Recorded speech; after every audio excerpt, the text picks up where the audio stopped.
neo pa la ni ha ka be sem be nin ka heta hi neo pa no chu din sa ta wa ngo ending che ne ini ka ta wa boy okay thank you ta wa boy ole le kan hai ni le chulanga chu kipa min tu ya hung jouse Pathenin chibai kan bol we hi dam sela Pathenin alung sit no sunga hedaya kaikhom hi tema in Taonan ta sa hin hat lo tam ti Ichalaya evangelist ni nang main naman sa nasate ho kako pa chanu a hol hona an pui honjin na phan na hijin hinga kipa thu ka se ben hi kabon sawa hi nasate kai bin Pathen kathit lowa nang ma lung sin hom sunga na thuna na la te ho lam kai te ho le pastor ho evangelist ho akon le lam kai dam ho in pui hui ne diu ka bong chawa he lung sin ma ka jaw the ne di bin na thu in na la ga bin nei bu mu win lang nei da ga lo di bin he nga kom ta bin hi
Amasapin pinin asagi bei Channa ngailut Tibukimlou huhhingna camp GMFDI Gospel Ministry for Disabilities India togon noya program keho mang Pannathei ei koyu Pathen thang ba nai pi masapin ve kipam he jingin weather ho hin ai lo le phat dan ho hi la thena ma chani ki lungdong thimin henla ma taun ho na satain chlai jang na ke mangin I taun ho jalin huilago ai lo le thil chum chum boina I ma am lo helen tunin gel sanga hoi jola phajon Pathenin phat pai pivin chele adin tunin ha hichi program thin so ai pan piu pakai hachapu pastor segin mang ho kip CFC pastor in chele tu chung KMA dinga speaker a panpi diu event chin kulam ministry founder no hin chule reverend jang sei donger ministry advisor counselor chule camp director event di mangboy chule worship team ho event the near hin pa sei boy le nu thing nu chule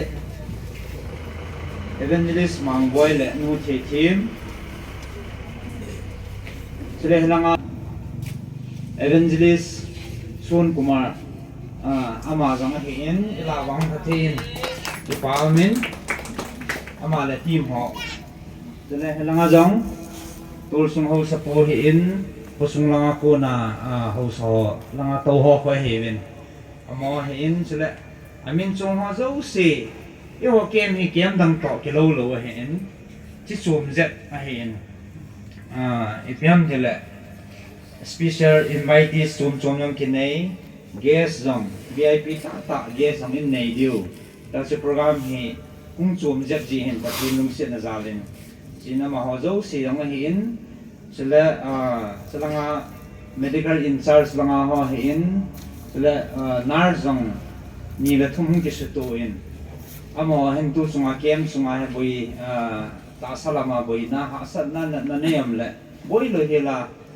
e be kol diwa mo jang hung ki gong he bin khat be hindin sai nge nurse nu chi chin le nurse juli he khat ding ding han te mo nam na hon hang ding han te mo khat na beng te azo le ading thia lom chang kan din sa thau de hen na kam pha pana chu kam din sa han he in nu chin he chlai muna khusung khat jang ki na man lo ho jang ja ham khat in po piwin le nunga juli hi amang senior nurse he in yo kem sunga dinga Pathen na to nam ki pi do he ama jang supermana ko na hong he in azo ting le amo ko na Pathenin set in pi do diu alim me jong nan ki mel chi diu he is kan sei pi en tin nan ne nam la ma kon na dal chat diu ayo la gol hang san thanu manen anamo thei ki lo jong bi lo de chi chen tin atamin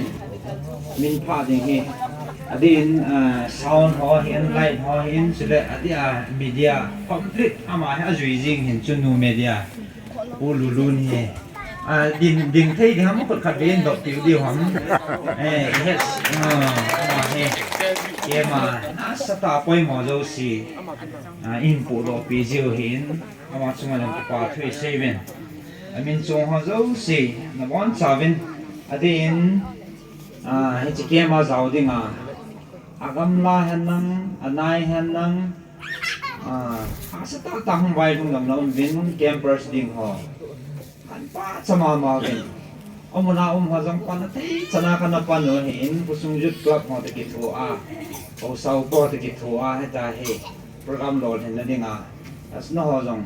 ha sa hanang nom hanang I ti jang la chi kema zau dinga hong zo se yong campers ho zo se yong na bon savin pakai minin kain lim so ke ve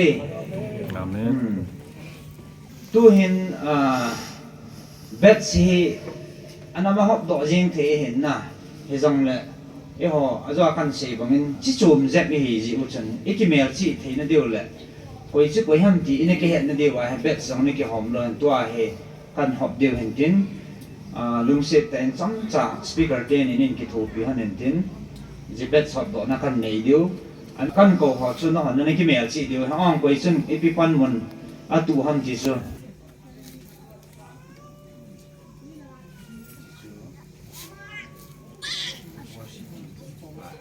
akela do do an ko ma sapin ni ama sapin tu chunga ai su tho diu le lead ai bol diu worship team ho pakai minin yung din do pi nang na bet su he yung kisan pi lo chen ti se tip na kan nei ve to hong ding do ho he tu chung kia ma ding worship team ho he ko na ne be mo te to he speaker ding ten in kha khan hin kyo ha no ken nan o pi han ni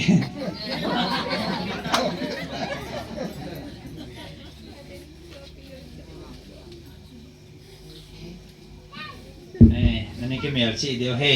ตู้ชงไงสปีกเกอร์ดิเทียนอยู่เฮ้คนนั้นเบงหมดที่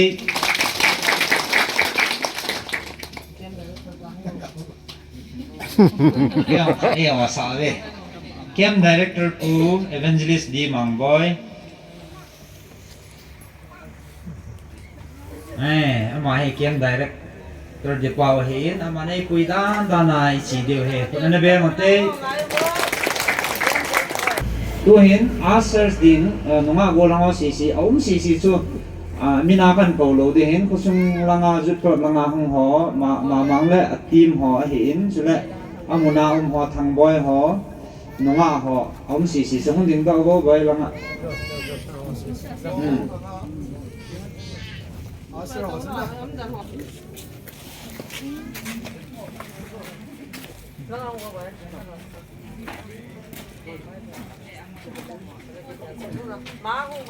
ห้องโบมาเนียว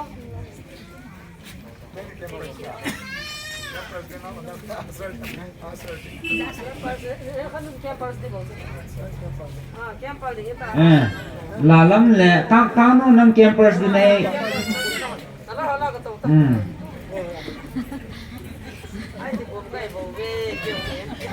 กัจจละนี่แหละ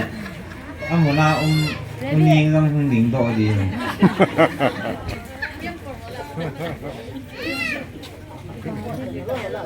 น้ำมันสาเราเดียวไอ้ขานะนี่กิสินเดียวตูจงเกมสุมาเฮถ้าจะกินขอตายกินวังดิ่งอ่ะเนาะเสียทันโดนเฮเว้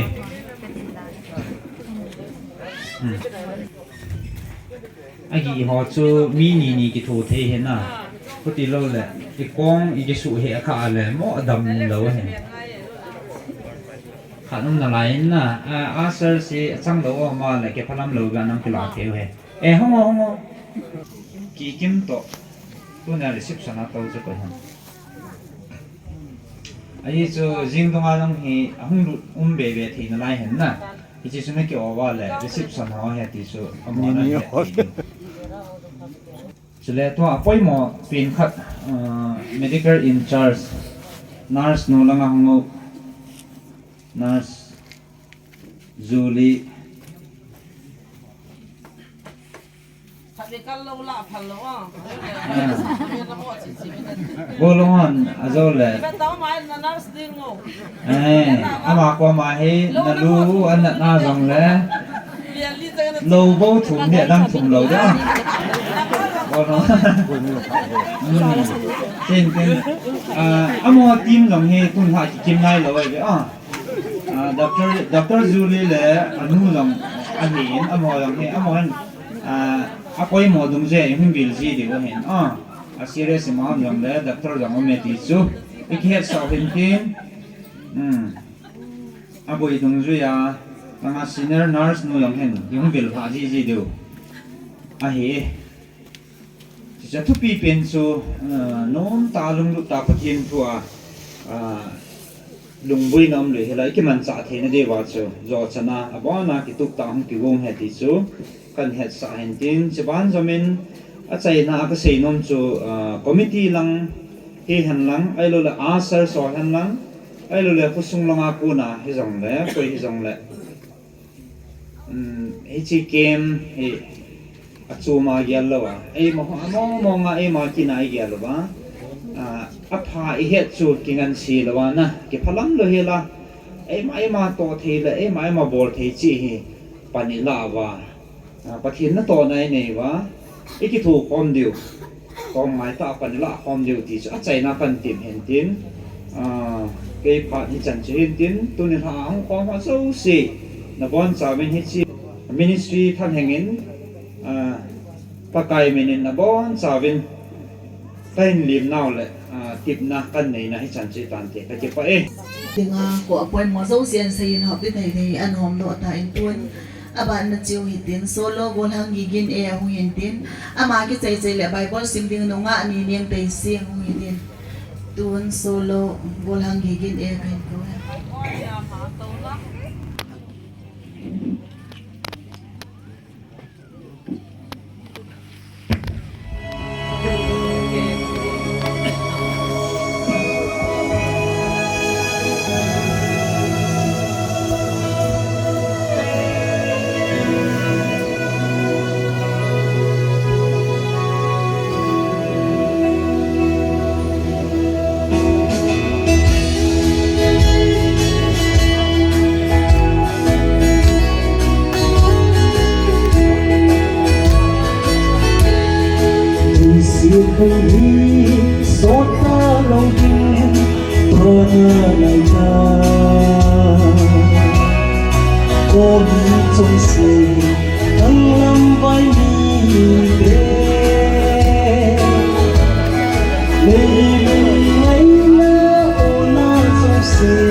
kipa min gol hangi Robert Botong Changa, the Lhunkim for people can use that sentence. Now, Martin, the money makers on him. Robert Botong Changa, but he didn't put the bottom to play.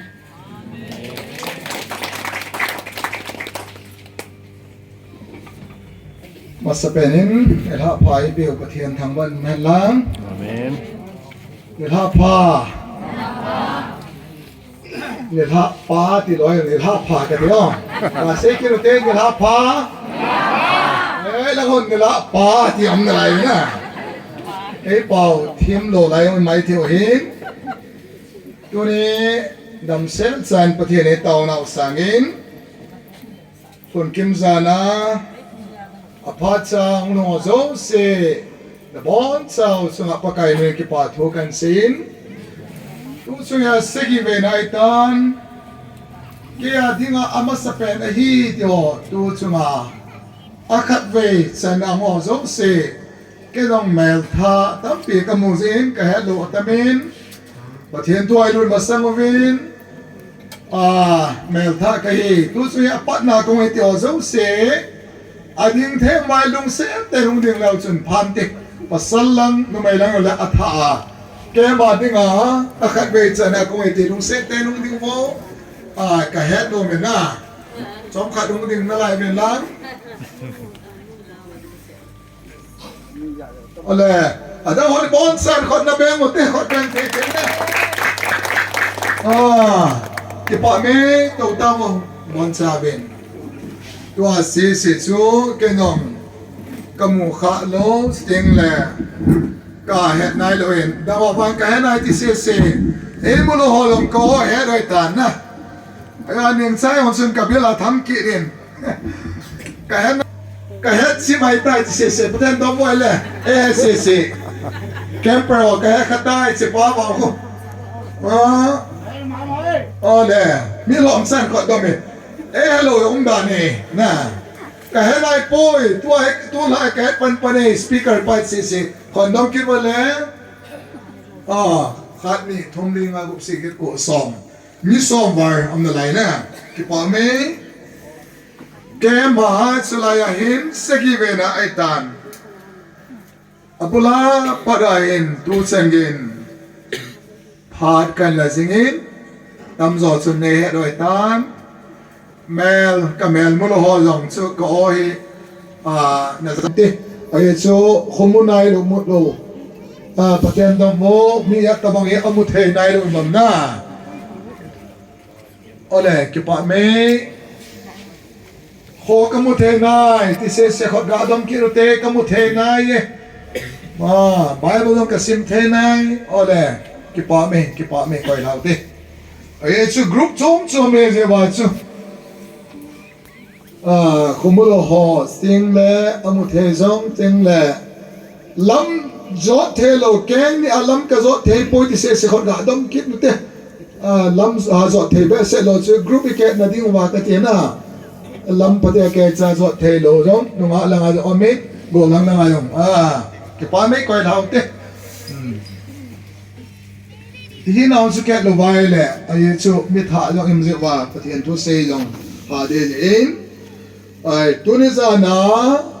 Pathen thua ilut masang zevin tupi ai tiu te tupi ilut masang vin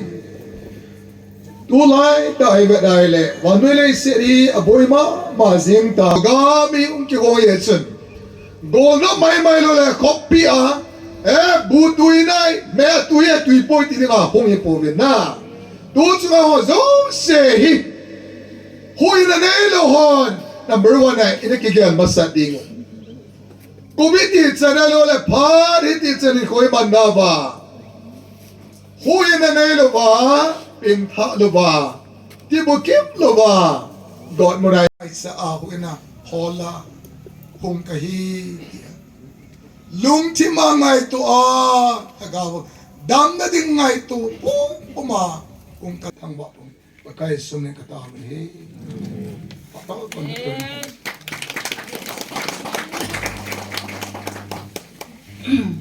kipa main speaker pa ako nin Pathen thu ako na haulim na ngay tataasal nagawa iti video hatso na tayo isei do opyo pastor pa chungah kipa thu isei bin ama jalin Pathenit ithangwa awinahi chule Pathenin ay lungsi win Pathenin ay ngailut dano chu tunin jong imit dawin imovin artist min thangta nunga lingnai chong hiin chule nunga akim nei niang Pathenin ay hinsol pi kinawin amani chunga yong kipa thu isei kinawin amani jong i apartment tam ta huna hindal ha aslai muna yo amit cho elbai ho ngailut na sala hung kal so ngun ai in ke ho hi ka in mai uwa program om jong le thei lo ka hiwin function khana na la sa na munum jong la ka mu thei lo hi in hi chin na hian hon sala chilai muna ki hola an hong hun hi ki ho ka ki pa we ti ki pa thu ka hin se in tu hin nunga thing nei chongin Pathen wa choila khan ai hin sa pi win tin amani hin sa chai le GMFDI secretary ama Pannathei mangin tin aban le nunga akim nei simin nitin na hin ko tila cho Pathen wa choi na ding in him sai nge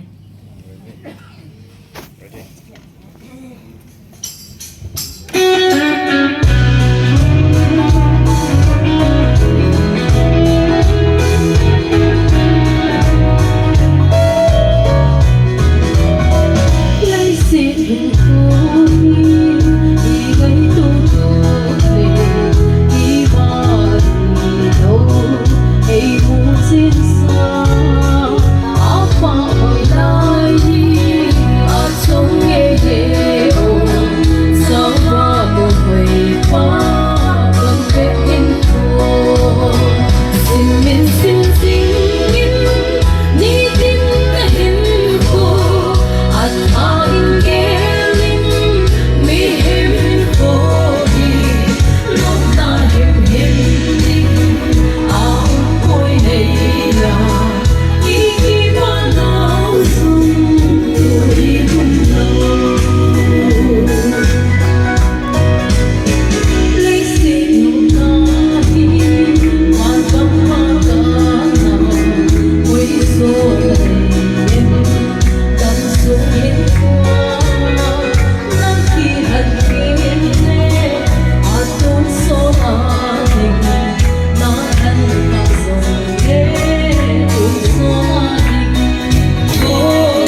Nên mà he tua he tua MTA Jila Bangalore UTC United Theological College he ama MTA Jila he zin ang pot do the sutiam mo lo zin ama lang athano min famous he zing ang zau the lo he in kipa pi ma vin hisuna man greeting notes kat in thon vin he chi ne ye jong an ji ham kalunga domen amit alang nia lo hen he chan he message an tai ma in thon hen na alu ma jing he chi su hen sim do na hen neng kate bon san ngai khong tin chibe Gospel Ministry for Disability India GMFDI ngailut Tibukimlou Camp segi Channa puilhung pa Pathen thang vai numhan amasan GMFDI lamkai committee members jouse kema hungzau ka ngailut loi le pai jouse le zit le veya akithu pi dinga hung khom jouse nabon savin ipakai jisu minin ngailut na salam kahin bole tu chung ikem wa hin ke jong ka hung zau nom the jingin a hin la Pathen thuzil na ji a gampa ma kana zin ka hung zau thapun ka loi la pai te ho ne he thim naw ka thin minin ka hin thu me zau the hi jong leng lungil ta in na hwa dingin pa hi na ka hin taw ko jinge camper jouse nabon chawa ta sa le thagawa kipa ta na umuwa Pathen lo pina na mujingwa Pathena ko na hinna tha to na kinung le wa hin khu na manjing the na ding ovin nabon chawin Pathen thagawin na piu hanlang phathei naboh chi taw han GMFDI Pathenin namao namapui jing taw han ka kipa Krista nagal sat piu Mr. Dawlal Lemnaisil, promoter GMFDI, United Theological College UTC, Bengaluru, Karnataka, Dt.16 November 2022. Cheh, greetings, chibe. In ball now, not follow cheh. In kipan he zingen achunga honjong kipa thui sevin. Atasa tan hung zau the jong le. Pathen hagau pi na Pathen sa hi now. Ama jong igel do vin iki paw vet san an khot beng thei thin a khot an beng te lam kai ko din ama din jong ki tu ta em ji so an chaya an chai ti nunga thunei chong ho kip to nunga kim nei ning ama ni jong ila ba tun ma apat na ni ha ho he program he kan azoi nong kan sei ta invite is chum nong he program dang te bong lo he man ji wa hin na ya so tun ha Lhunkim hi ja hi mi hung tam lo he ama ni bo hian solo hi ti da na na jing ha bang hung tam pan de tan adang tam pi sei ta lovin azo ki pa tho sei nun ngan siang ka ting ama ni kha be hin din sai nge mi pin hung tha ho na mu no amu thei lo hon hen de o hoi hon na pa me yo em mu thei lo loi jang ka ben adi azo ko na be mo te mo chi ministry ngai na ngai lo vai to sa ma je mo he ti chu he sa rong le pakai mena thai pon lo hin tin ki pa me ina to ki ta bo ho le amen mo jong ni tha si le nu ngai nei kim Dr. Julie chule staff nurse of an Zuin amo jong amo he a bet su jong chilang am na lai he jin na khat ve he chilang founder nun hin kelon bin tin na bet song ke la bo tu chunga medical in charge team ho chilang kan ko ve Dr. Julie hong bo na bo na vin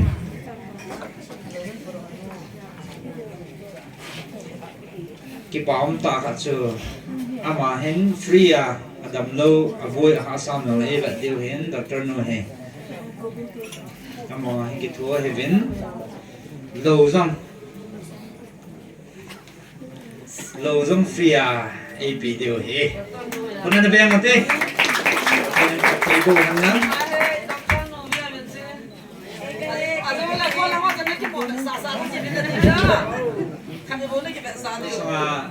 Doctor le nurse ho he nunga ngan he na zo le anh hana Julie chi ki de lu ma hoi hong on na lu na hoi zo le campers bol hon chance na la kha de a la na ki ve sao wang ko hong di do de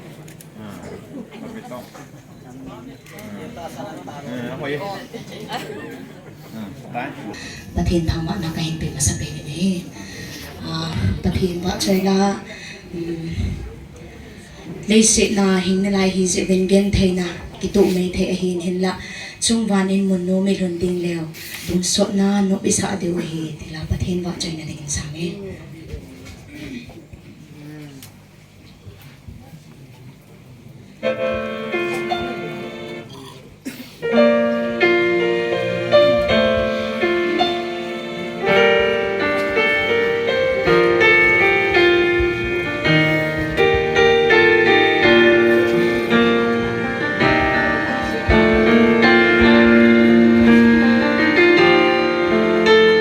Ilin ni ko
Kui dòng lệ amata san chân chu mang thạ lova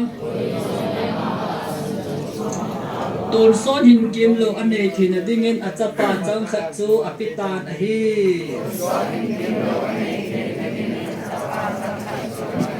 Gospel John bung thum chang som le gu khi che hi campal hall le ahin nung zui hall jing ka le ikin te na de wahi by heart ding asim thei hon na bible na vet diu amu thei hon salam kan bo lu bi kita banga pathen ngailut na he a Pathenin ngailut Tibukimlou ho kho sa na zala kum sia camp procedure pizin GMFDI lam kai ho jouse chungah yong kipa thu kan khong na lai na he khala tua hi jingka kaikhom program ampui iti mai thiwahin ken kadeya kan bol hai pun lam kai hon itabang adam mo abesiam kha na gu thimcha am kha yang lala I ho sungana ang saya ko na bang ke set loading hin kem sungai ke director ka Wina ma chungah kipa tu isei wen chule director pan zong timing ipp ho isei di ho isei piuben zin program ho zon lamla bina chai thia nei koi jibin ko ki pa vitamin ka thwa wa he amen thu lo pi ta ko ngai do ho ko ngai wa ki chai lo wa pakai ko lu thin mu wa wo chi ba khang do ke do thei dingin ka zo chol tu la hi han lang jin de khola pi zo la pakai ko lu se lo nei nei pui lang da thu zo Pathenin go go pi ti na ko ni ka ta wa he amen jin de kho program ka nei bin thai de kholam ka nei da lai bin tu zan mo min nei zan chol tu sa min lo jin de kho dak ta a jin thau thei che a isu bo yu na cham lo he la program ho da ma chai the ki dingin de lu se la nei pui ta tu ni ha ko ke per wa pa la ki khan chen ge ni nei pui hoi na ho chu la ki pa thu ni se ya tha wa na pe pa chu ni se Christa bi ka ta ho de he amen